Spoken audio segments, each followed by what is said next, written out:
Hey there, and welcome to Hot Seat. And we are here to explore the reasons of why. What's the why? What's the purpose? What drives business owners to do what they do? If it's what you're looking for, to get motivated, well, we look forward to sharing this episode with you. I'm your host, Kelvin Holiday, and I am enjoying the fact that we can explore people's why and motivate others. So stay tuned for this exciting new episode. 15 minutes, fast paced. Let's do it. Well, welcome, folks, to another hot seat, and we have another special guest for you. Lap-Tin is the man's name, and he's all about understanding the psychology around sales and getting people to actually have conversions. But more importantly, this guy is just a fun man to be around. So, Lap-Tin, come on down into the hot seat, buddy. Hey Cal, thanks for the invitation. I love to be in the hot seat. I hope this don't end up being a barbecue chicken by the end of this. Hopefully not the barbecue chicken, mate. But no barbecue Lap-Tin around here, so we'll make sure we actually have some fun, mate. Let's get started. Let's tell the folks a little bit more about you, maybe a little about your family, your history, going through work that's taken you up until doing what you're doing now. Yeah, so as you can probably tell from the face, first generation migrant. It's Australia. Coming back a long time ago. When my first school ever, we had 2 Asians in the whole school, right? So we're definitely, when I say minority, we were a minority. Let's put it that way. Okay. So yeah, look, that's going to be living, studying all the way through until now, working through the professional services world. 15 years in corporate until went basically self-employment in 2007. So 17 years out in the world, but really loving the where we can make a difference. Help make a real difference for businesses, business owners, make a real impact. Actually, like we talk about, like you mentioned, sales, helping people, get those sales, get those conversions, get in front of their customers. Because end of the day, look, if you can't do that, you got no business, right? And that's what really drives me. Working with founders, working business owners, really just sometimes a lot of it's just a small tweak. It's not even a big thing. They're almost there. They're 95% of the way there. They just need that final, little adjustment. And the benefit of having, come up from scrappy all the way at the bottom. There's no silver spoon here. All right, my parents built teachers. Everything we built is from the ground up. Is been there, done that. We can see often. It helps you have the experience to be able to see what works, what doesn't, and you really help everyone out. And my motto is very much founders helping founders, right? That's how we succeed. As you said, business isn't always easy. It is tough from time to time, but the more we can help each other out, see through our various gaps and and the weaknesses, turn that into a strength. Boom, right? That's the way we win. Mate, yeah, you talk about that. You just said a book, and I actually mentioned this in one of my other podcasts. A book by the name of Cloud and Townsend called "The Wounded Healer." All right, and it talks about how you've got to be hurt to be able to help people. What you've just described there is the same thing in business. Like you go through that scrappy sort of process. You go through the school of hard knocks, and you learn all this stuff, and then you're just applying that and helping other people to do the same thing. Oh, yeah, exactly. I always say to people, I go, look, I don't have an MBA, I'm not a $250,000 MBA, but I have an MBA of from the streets. Yeah. We've done this the hard way, and in many ways, it's actually I find well, I'm biased, of course, but I think it actually works well because MBA you can study, but it's theory, right? Guys like you and us, we've been in the trenches. We got the blood, sweat, and tears, the scars to prove it, and that's experience that sticks with you, right? We earned it. We earned it the hard way, and those lessons are what's most important to me from when I see you adding actual real value. Yeah. Look, absolutely, totally agree with you, and I think so. Let's go to the next little step. So you've been through this process, you've learned through through experience and everything like that. And what you start off with, you said some people just need that little bit of a tweak, and some people Yep. might need a little bit more. So maybe just give us a bit of an idea. What are some of maybe the mental barriers that people get into in business that causes them stress that you go, oh, that's an easy one to fix.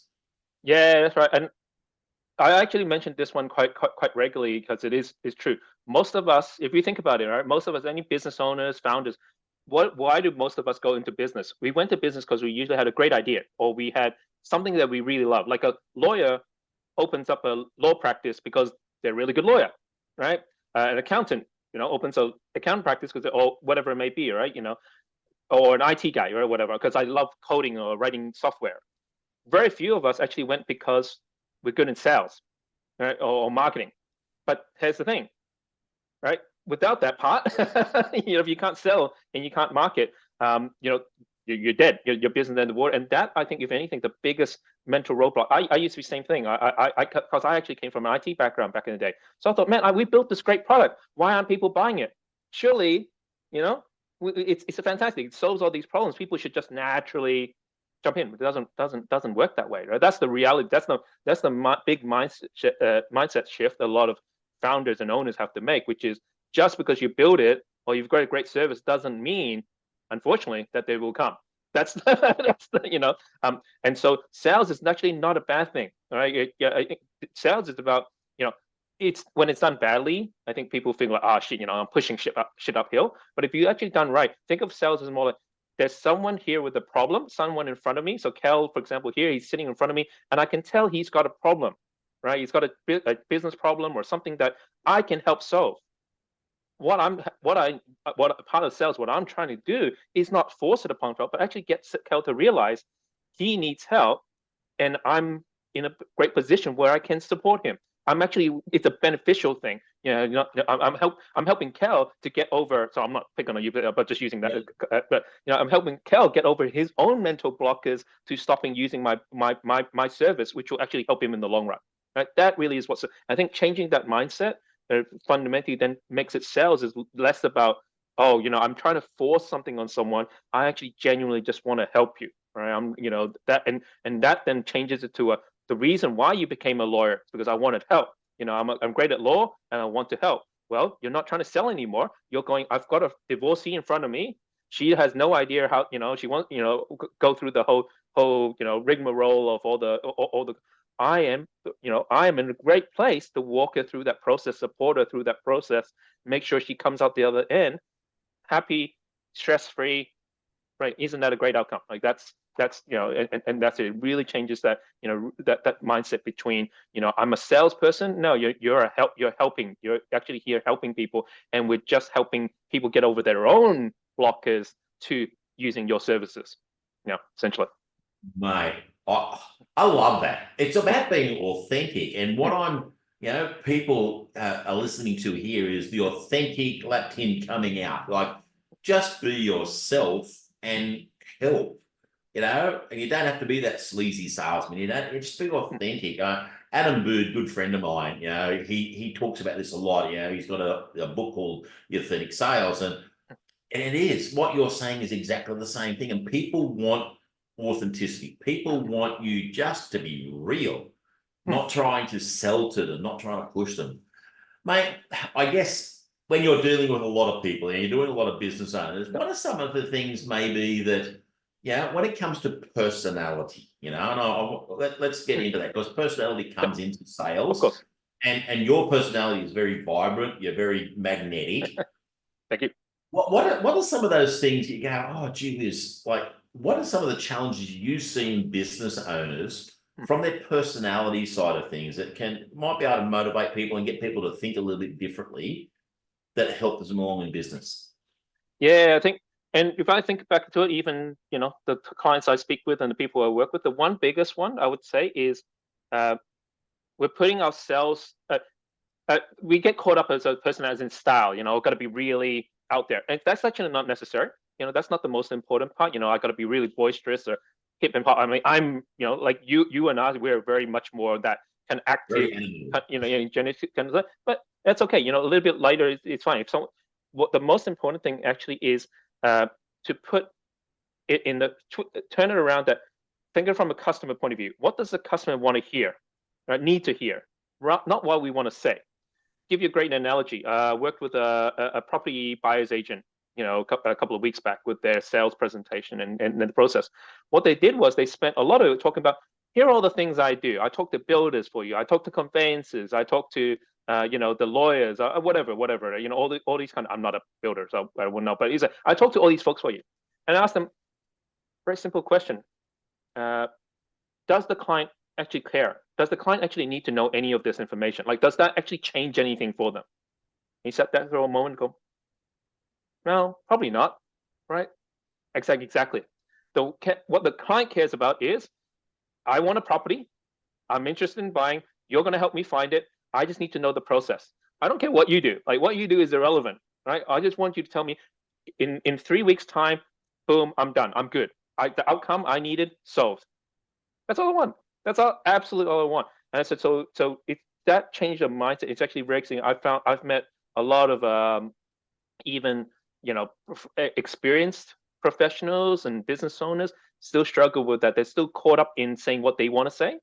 They think, I've got to feed all this information to the customer, blah blah blah blah, all this kind of detail. It's just not relevant. Honestly, the customer does not care. Customer goes, do I like you, Cal? Do I know you? Do I like you? Do I trust you?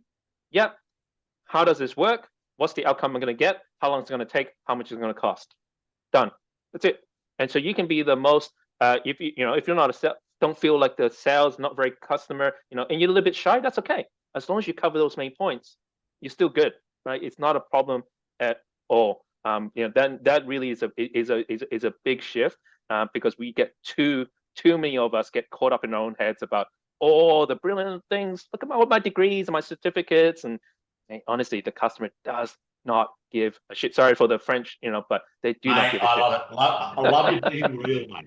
And what I'm hearing here, folks, listen to what Lap-Tin is actually saying.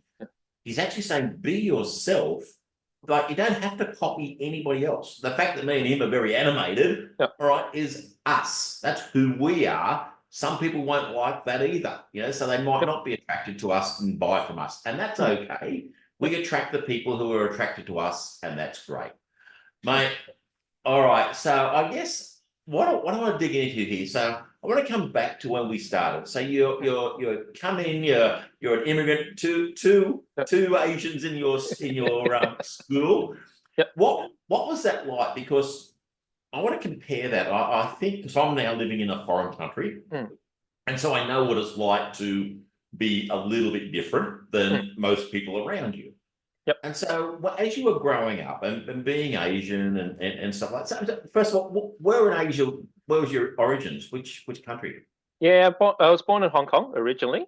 Hong Kong. And I lived a little bit in Singapore before then coming to Australia and Adelaide, where I started off. Cool. So what are the things, like when we talk about being in something that takes us a little bit out of our comfort zone, or we don't quite seem to fit, all right? And that's the place I want to be, because I'm very much relating to that at the moment.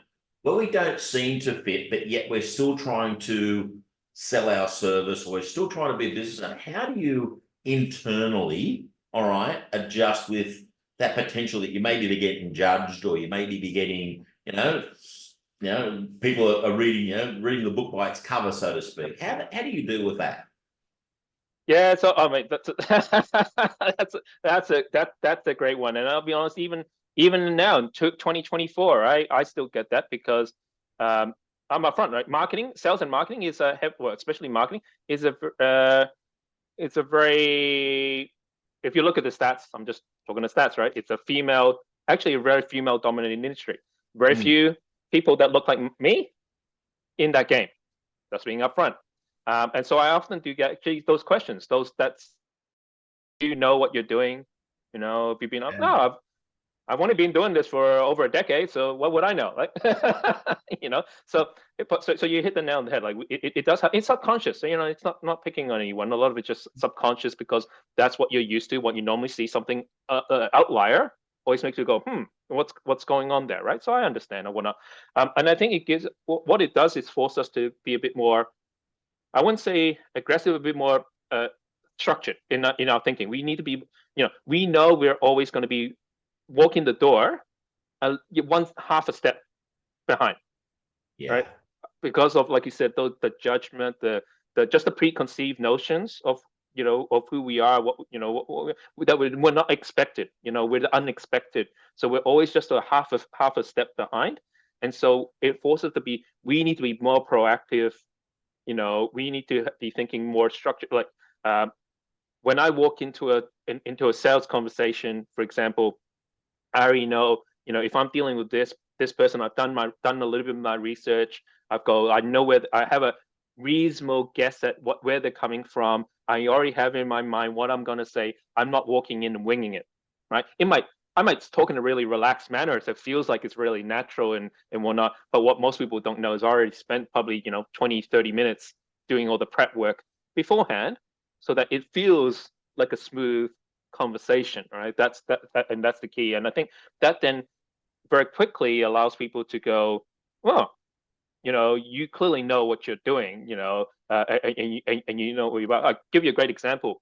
Had a talking to a prospect a little while back, became a client, another country, you know, so we're not even language-wise, technically not even the same core language.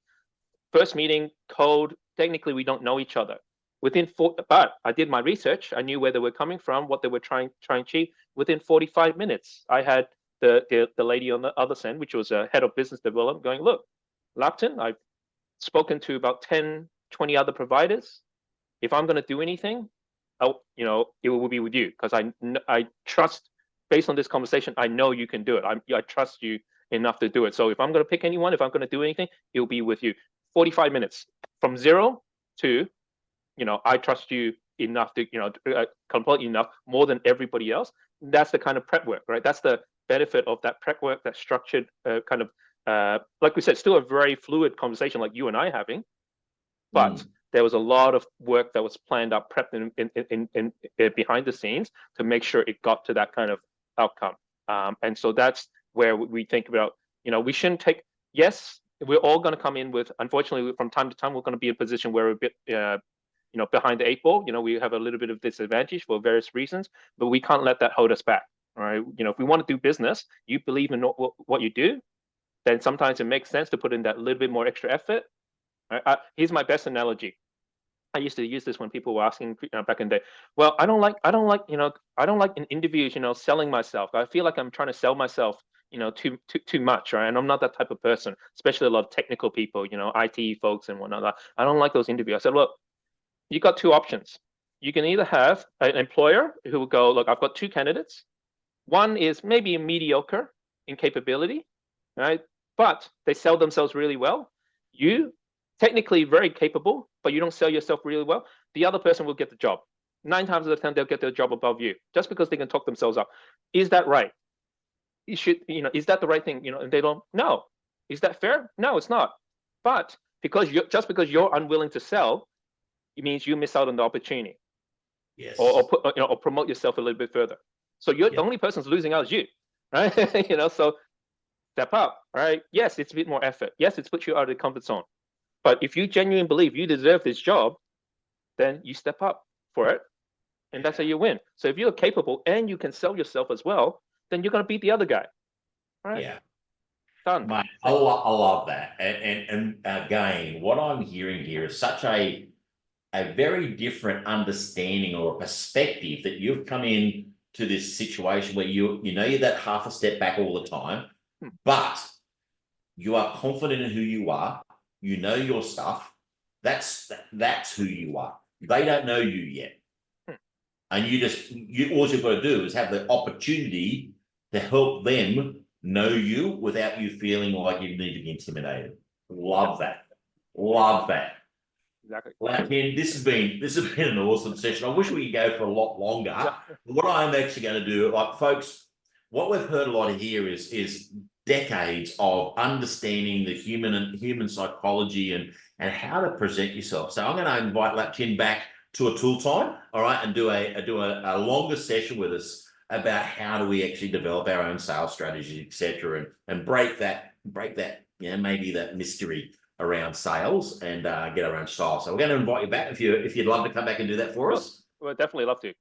Fantastic. So we're going to wrap up, and I'm going to ask you now, mate, what is your one hot seat hot tip that you can give to people and take them away if they've got a bit of a challenge in their sales or in their personal life, what is just something you can give to them to take away today? Wow, sales all personal life. That's. I might focus on the sales side. So I think the one clear tip. I actually get this quite often when I talk to business owners. They go, "I need more sales. I need more sales," because everybody, look, in this environment, who doesn't want need more sales? But actually, it's really important to that question. When you say need more sales, do you mean pipeline? Need more opportunities in my sales pipeline so I can convert, or am I need more sales because I'm not converting? So they're actually two very, very different questions, and they're two very different skill sets. So this is really, if I can't actually cannot emphasize it enough for everyone. Because when we just say sales, we think the whole thing, but it's actually not. They're actually two very distinct steps in the process. So being really clear on what your particular challenge is will actually help you find, the where to help focus, who can help you focus on, on solving that problem. So yeah, when you're sitting there as an owner, anyone watching this, owner, business owner, founder, whatever, you go, I need more sales. Ask yourself the question: is it I don't have enough opportunities? Right? For example, I might need 10 meetings a month in order to close 3. Right? Well, if I don't have 10, then I'm not closing 3. That's a problem. Or am I getting 10, but I'm not closing 3? Right? And that's a conversion problem. Right? I'm only closing 1. Well, that's a problem as well. And being really clear on that is absolutely key, and will help you really focus, your attention in the right place. Yeah, pull it apart. Get to understand your processes. Lap-Tin, this has been a pleasure, mate, and really appreciate you coming along. Oh, love to. Always happy to help. Always contribute where we can. Like we said, founders helping founders, right? That's how good business is done. That's good. Folks, that is another wrap for another hot seat, and you've heard it from the man. He's going to come back and do a tool time with us one day soon. We look forward to that. But for now, have a good one and take care of yourselves. See you, everyone. Thanks for joining us here at Hot Seat. It's been an amazing event. It is a place where you can actually enjoy and be inspired by the why of others, the drive of the purpose and the passion. Please like and share this podcast with as many people as you can to inspire them to make a difference in this world. Have an awesome day. Unleash.